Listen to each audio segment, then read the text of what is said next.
Hello बच्चों, let's read the question first. The government of India through a new auto fuel policy has laid out a roadmap to cut down vehicular pollution in Indian cities.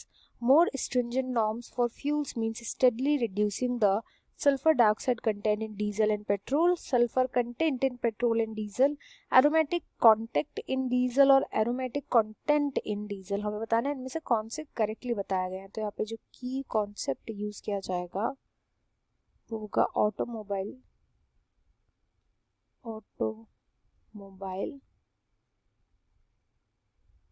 Pollutant emission. तो देखो question में जो बोला जा रहा है वो ये है कि इंडिया की जो गवर्नमेंट है उसने कई सारे ऐसे लॉज अब निकालने स्टार्ट कर दिया जिसके थ्रू अब हम इन पॉल्यूटेंट्स के जो पॉल्यूटेंट ऑटोमोबाइल के थ्रू रिलीज हो रहे हैं, क्योंकि अब इंडिया में कई ऐसे लोग हैं जिनके पास ऑटोमोबाइल की सुविधा आ गई है. अपने पर्सनल कार्स को या बाइक्स को ये लोग यूज करते हैं क्योंकि इंडिया की पॉपुलेशन जो है वो इतनी ज़्यादा है, इसलिए ऑटोमोबाइल से जो पोल्यूशन हो रहा है वो भी बढ़ता जा रहा है धीरे धीरे करके. तो अब इंडिया की गवर्नमेंट ने ऐसे कई सारे लॉज लाए जिनसे इन पॉल्यूटेंट का जो एमिशन है वो कम किया जाए. अब इसके कम करने में क्या क्या इस स्टेटमेंट्स जो यहाँ पे दिए गए हैं वो करेक्ट है ये देखना है. ऑटोमोबाइल से जो मेन पॉल्यूटेंट्स रिलीज किए जाते हैं ये होते हैं सल्फर के ऑक्साइड्स, नाइट्रोजन के ऑक्साइड्स, ये मेन जो होते हैं पॉल्यूटेंट रिलीज किए जाते हैं. वेयर जो फ्यूल होता है, जो गाड़ी में फ्यूल भरा जाता है उसमें कई ज़्यादा अमाउंट में एरोमेटिक हाइड्रोकार्बन्स का यूज़ किया जाता है. जब ये हाइड्रोकार्बन्स जलते हैं उन्हीं से ये जो हार्मफुल गैसेस होते हैं, पॉल्यूटेंट्स होते हैं, ये रिलीज होते हैं. तो गवर्नमेंट ने क्या किया कि इनके रिलीज पर ही, इनके यूज़ पर ही जो है वो पाबंदी लगा दी है. पाबंदी मतलब प्योरली बैन तो नहीं लगाया बट थोड़ा कम इनको एमिट करने के लिए बोला है.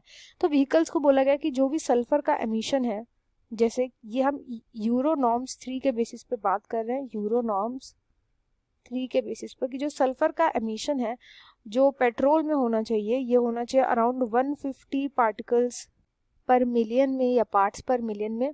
एंड जो डीजल है, डीजल के थ्रू जो रिलीज होना चाहिए सल्फर का वो अराउंड 350 पार्ट्स पर मिलियन में होना चाहिए. वेयर जो एरोमेटिक हाइड्रोकार्बन जो फ्यूल के अंदर है वो 42% से ज़्यादा नहीं प्रेजेंट होनी चाहिए.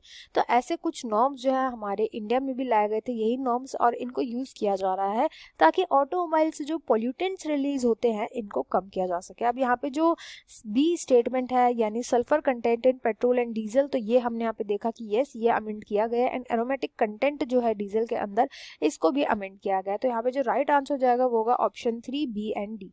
I hope you understood well. Best of luck and thank you.